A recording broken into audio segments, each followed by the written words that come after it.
बिस्मिल्लाहिर्रहमानिर्रहीम। अस्सलाम वालेकुम students, I am Talha Tayyab from smart college Bhakkar. आज हम बायोलॉजी 9 सेकंड चैप्टर के नेक्स्ट टॉपिक को देखेंगे, जिसमें हम थ्योरी एंड लॉ को डिस्कस करेंगे और इसके बाद फिर हम नेक्स्ट मूव करेंगे, ओवरव्यू करेंगे अपने बायोलॉजिकल मेथड को। तो हम देखते हैं जी कि हमारे पास थ्योरी क्या चीज़ है, लॉ क्या चीज़ है, हम थ्योरी किस चीज़ को कहेंगे, कब हमारी स्टेटमेंट, कब हमारी हाइपोथेसिस थ्योरी कहलाएगी और कब वही थ्योरी लॉ बन जाएगी। हम इन चीज़ों को डिस्कस करेंगे। थ्योरी क्या चीज़ होगी? The hypothesis that stand the test of time and never rejected. मतलब क्या हुआ कि ऐसी हाइपोथेसिस जिसको हम बार बार टेस्ट से गुजारें, बार बार एक्सपेरिमेंट से गुजारें, लेकिन जितनी मर्तबा भी हम उसको एक्सपेरिमेंट से गुजारें वो कभी भी रिजेक्ट ना हो, वो कभी भी गलत ना हो। हर दफ़ा उसको हमारा एक्सपेरिमेंट सपोर्ट कर रहा हो, हमारे एविडेंसेस सपोर्ट कर रहे हो, तो अगर वो एक्सपेरिमेंट्स पे पूरा उतरती है, उसकी वजह से हमारे पास नई हाइपोथेसिस और भी बनती हैं, हमारी हेल्प होती है नई चीज़ों को फाइंड आउट करने में, तो ऐसी हाइपोथेसिस को हम थ्योरी का नाम देते हैं। हमने क्या कहा कि ऐसी हाइपोथेसिस जिसको जितनी दफ़ा भी टेस्ट किया जाए, जितनी दफ़ा भी एक्सपेरिमेंट से गुजारा जाए, वो कभी भी गलत ना हो, कभी भी वो रिजेक्ट ना हो, वो रॉन्ग ना हो, तो ऐसी हाइपोथेसिस को हम नाम देंगे थ्योरी का। फॉर एग्जांपल हमारे पास दुनिया में बहुत सारी ऐसी थ्योरीज मौजूद हैं। साइंसेस के फील्ड में हम देखते हैं कि बहुत सारी हमारी ऑलमोस्ट साइंस जो है उसमें लॉज की तादाद कम है और थ्योरीज ज़्यादा है, यानी हमारी ज़्यादातर साइंस थ्योरीज पे बेस करती है।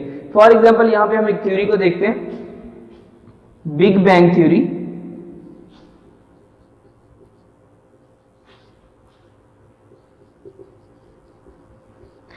बिग बैंग थ्योरी क्या थी? इस थ्योरी के मुताबिक हमने बहुत सारी चीज़ें देखी कि ज़मीन जो है कैसे बनी, कायनात के अंदर ये जो जितनी भी चीज़ें हैं ये कैसे बनी, ज़िंदगी कैसे बनी, इन सारी चीज़ों को एक्सप्लेन करने की कोशिश की गई बिग बैंग थ्योरी में। अब हमारे पास इसके कंप्लीट एविडेंसेस नहीं है, इसके 100% कंप्लीट एविडेंसेस नहीं है, लेकिन हमारे एक्सपेरिमेंट, हमारे टेस्ट इसको कभी भी रॉन्ग नहीं करवा सकते। हमारे जब टेस्ट इसको रॉन्ग नहीं प्रूव कर सकते, इसको रिजेक्ट नहीं कर सकते, तो ऐसे स्टेटमेंट को हम थ्योरी का नाम देते हैं। For example second theory of evolution.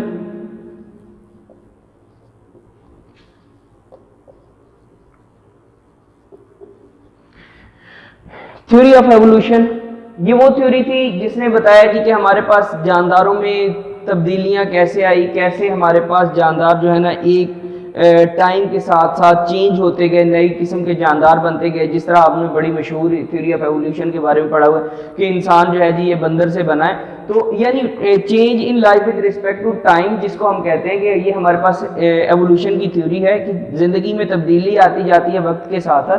अब इस थ्योरी को हमारे एक्सपेरिमेंट कभी भी गलत साबित नहीं कर सकते। क्यों?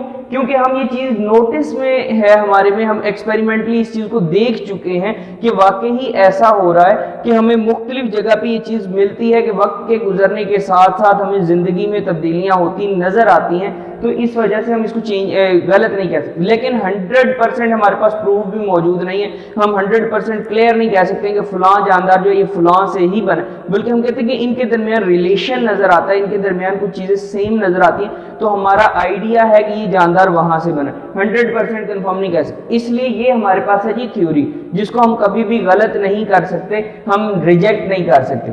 अब नेक्स्ट थिंग है जी लॉ। लॉ को हम दूसरा नाम देते हैं प्रिंसिपल।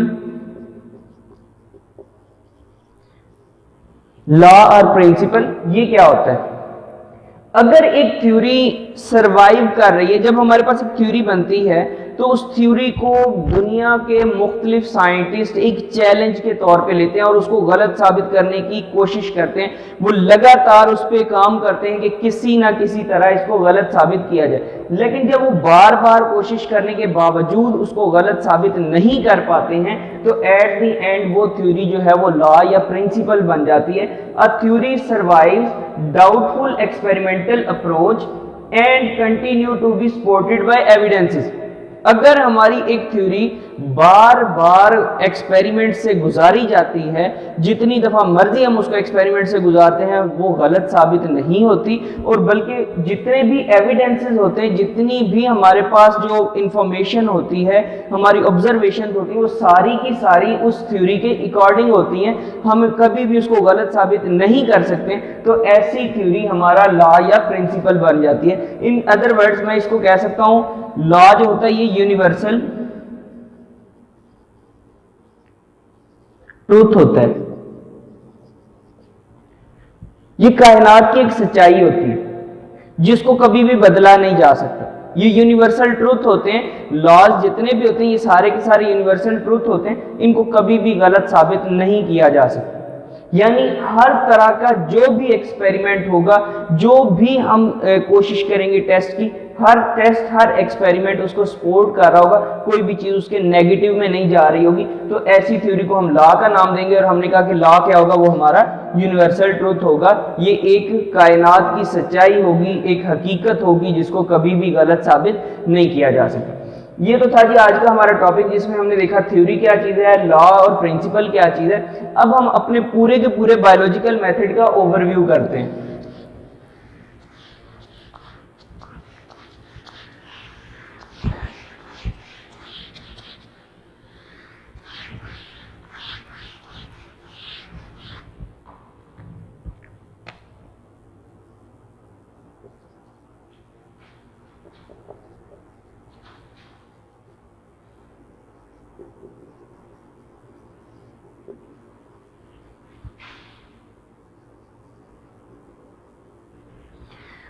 हाँ जी, अब हम ओवरव्यू में देखेंगे कि हमारे बायोलॉजिकल मेथड के कौन से स्टेप में क्या किया जाता है और कैसे हम अपने रिजल्ट की तरफ मूव करना शुरू करते हैं। तो हमारे पास जो फर्स्ट स्टेप था हमने डिस्कस किया था, तो हमने कहा था कि हमारे पास सबसे पहली चीज होती है कि हमें बायोलॉजिकल प्रॉब्लम का पता चले।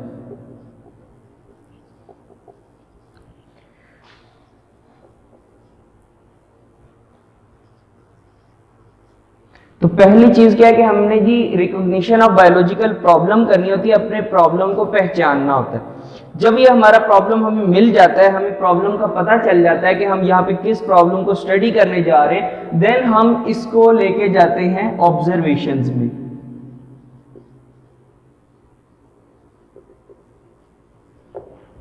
ऑब्जर्वेशंस, और हमने जिस दिन ऑब्जर्वेशंस को डिस्कस किया था, हमने कहा था कि हमारी ऑब्जर्वेशंस दो तरह की हो सकती हैं, या तो हम क्वालिटेटिव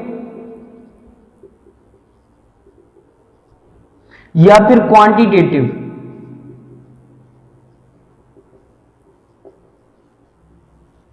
ऑब्जर्वेशंस करते हैं, क्वालिटेटिव या क्वांटिटेटिव ऑब्जर्वेशंस करते हैं। इन ऑब्जर्वेशंस को हमारी 5 सेंसेस से हमने कंट्रोल करना होता है, यानी कि हमारी ऑब्जर्वेशंस में हमारी 5 सेंसेस यूज हो रही होती। जब हम अपने प्रॉब्लम के रिलेटेड ऑब्जर्वेशंस को कंप्लीट कर लेते हैं, हमारे पास हमारी ऑब्जर्वेशंस कंप्लीट हो जाती हैं, हम बेसिक डाटा हासिल कर लेते हैं, हमें कुछ ना कुछ उसके बारे में पता चल जाता है, देन हम ऑब्जर्वेशन से आगे मूव करते हैं और उससे नेक्स्ट स्टेप पे हम क्या करते हैं, उसको हाइपोथेसिस में लेके आते हैं। हम उससे हाइपोथेसिस कंस्ट्रक्ट करते हैं। जब हमारी हाइपोथेसिस बन जाती है, यानी हमने उसके बारे में स्टेटमेंट्स बना ली हैं, तो इन हाइपोथेसिस को अब हमने लेके डिडक्शन की तरफ जाना होता है, ताकि हमारे पास एक एक्सपेरिमेंटल डिजाइन बन सके। हमारे पास इन हाइपोथेसिस का जो असल माखज़ है, असल जो इनके अंदर इंफॉर्मेशन मौजूद है, वो सामने आ सके। तो हम उसके लिए क्या करते हैं, अपने नेक्स्ट स्टेप की तरफ मूव करते हैं, डिडक्शन। डिडक्शंस, अब हम डिडक्शंस बनाते हैं इसी हाइपोथेसिस से, जो कि हमारा एक्सपेरिमेंटल डिजाइन के बारे में होती है, जो हमें एक रास्ता देती है कि हमने अपना एक्सपेरिमेंट कैसे कंडक्ट करना है। हाइपोथेसिस के बाद जब हमारी डिडक्शंस कंप्लीट हो जाती हैं, देन हम अपनी डिडक्शन से आगे मूव करते हैं एक्सपेरिमेंट की तरफ।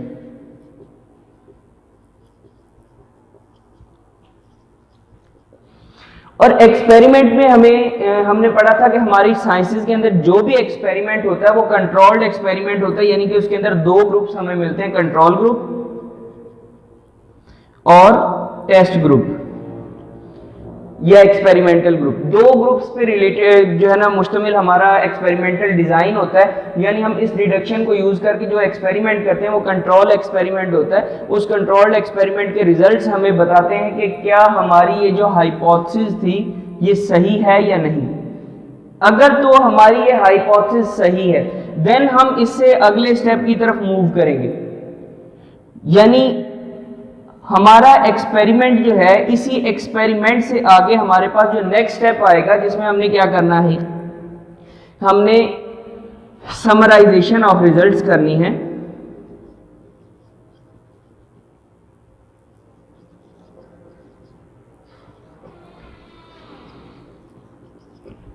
समराइजेशन ऑफ रिजल्ट्स करनी है, तो ये हमें बताएगा कि हमारी हाइपोथेसिस सही है या नहीं। हम जो बात करने जा रहे हैं, जो हम अपनी एक्सप्लेनेशन दे रहे हैं अपनी ऑब्जर्वेशंस के बारे में, क्या वो सही है या नहीं, हमारा एक्सपेरिमेंट उसको सपोर्ट कर रहा है या नहीं। अगर तो ये रिपोर्टिंग ऑफ रिजल्ट यानी समराइजेशन ऑफ रिजल्ट, हमारे जो रिजल्ट्स हैं ये इससे मैच नहीं करते हैं, हमारी हाइपोथेसिस के खिलाफ जाते हैं, तो हमारा सारा का सारा काम खत्म हो जाता है। हम दोबारा फिर अपने काम को रिपीट करते हैं एक नए अंदाज के अंदर। लेकिन अगर हमारा ये काम मैच कर रहा है, हमें रिजल्ट सही मिल रहे हैं, हमें पॉजिटिव रिस्पॉन्स मिल रहा है, देन हम क्या करते हैं कि इसी समराइजेशन ऑफ रिजल्ट्स को ले जाते हैं रिपोर्टिंग ऑफ रिजल्ट्स में।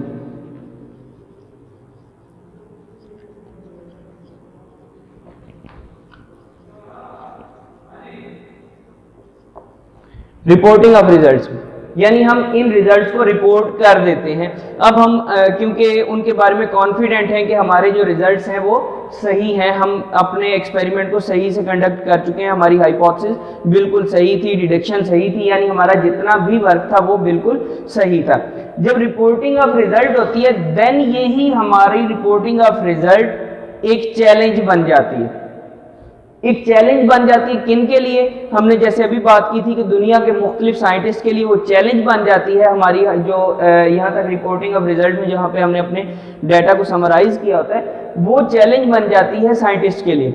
साइंटिस्ट उसको बार बार टेस्ट से गुजारते हैं, बार बार एक्सपेरिमेंट से गुजारते हैं। अगर तो ये रिपोर्ट जो है हमारी यानी हमारा जो रिजल्ट है वो सही है तो देन हमारी यही हाइपोथेसिस बन जाती है थ्योरी।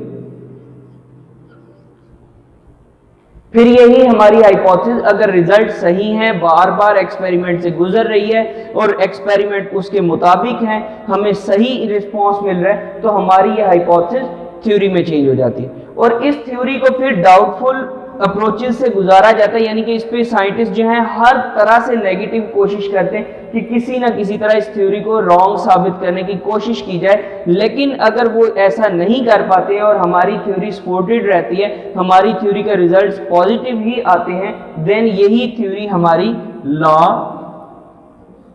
या प्रिंसिपल बन जाती है। यानी हमने देखा कि हमारा जो बायोलॉजिकल मेथड है ये किस तरह काम कर रहा है। सबसे पहले हमने कहा कि हमें प्रॉब्लम को जो है ना रिकॉग्नाइज करना है, हमें रिकॉग्निशन ऑफ प्रॉब्लम करनी है, आइडेंटिफिकेशन ऑफ प्रॉब्लम करनी। जब हम प्रॉब्लम फाइंड आउट कर लेंगे देन हमें उसकी ऑब्जर्वेशंस करनी है। उस ऑब्जर्वेशंस को हमने कहा कि हमें दोनों तरह के ऑब्जर्वेशंस करनी है, क्वालिटेटिव भी और क्वांटिटेटिव भी। जब हम इसकी ऑब्जर्वेशंस को कंप्लीट कर लेंगे फिर उन ऑब्जर्वेशंस के डाटा की बेस पे हम हाइपोथेसिस बनाएंगे। इस हाइपोथेसिस को फिर हम डिडक्शंस में ले जाएंगे।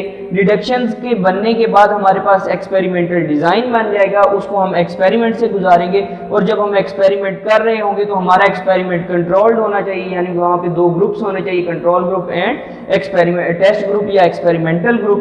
फिर अब हम समराइजेशन ऑफ रिजल्ट करेंगे, जो हमें एक्सपेरिमेंट से डाटा मिलेगा उसको हम समराइज करेंगे और देखेंगे क्या ये डाटा हमारी इस हाइपोथेसिस को सपोर्ट करता है। अगर तो ये डाटा इसको सपोर्ट कर रहा है, हमारी जो रिजल्ट्स हैं ये सपोर्ट कर रहे हैं हमारी हाइपोथेसिस को, देन ठीक है। लेकिन अगर ये इसके नेगेटिव में जा रहे हैं, इसके मुताबिक नहीं है, तो हमें अपने काम को दोबारा से रिपीट करना होगा, हमें अपने काम को रिवाइज करना होगा। अगर सही है देन हम उसकी रिपोर्टिंग ऑफ रिजल्ट करेंगे। रिपोर्टिंग ऑफ रिजल्ट के बाद उसे बार बार एक्सपेरिमेंट से गुजारा जाएगा।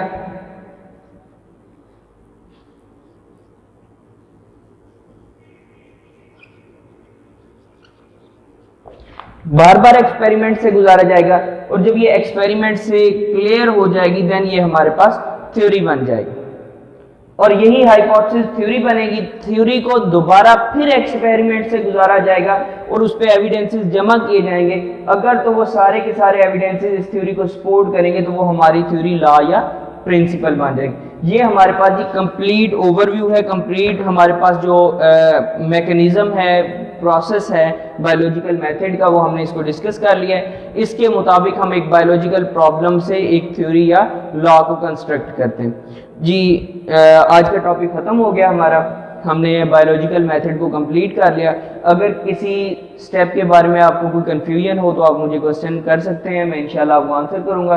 और बाकी कोशिश करेंगे इंशाल्लाह कि कल हम अपने बाकी के चैप्टर को कंप्लीट कर लें। ठीक है बेटा, अल्लाह हाफिज़।